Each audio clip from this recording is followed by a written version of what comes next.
在星期三的清晨，位于拉斯维加斯赌场大道上的米高梅和纽约两家赌场遭到了停电的侵扰。很多米高梅酒店的顾客都向媒体透露说，在星期三清晨大约从5点1刻到6点半的时间段内，在米高梅酒店内的一些客房以及赌场楼层出现一些区域遭遇了停电。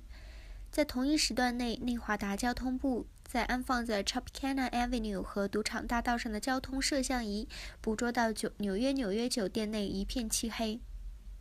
米高梅的一位发言人晚一些表示，该赌场已完全恢复了供电。初步的调查结果揭示，这次停电与大风有关，可能是强风把一些碎片刮进了变电站。想收看更多维加斯华文短片，请浏览新闻网 lvcnn.com，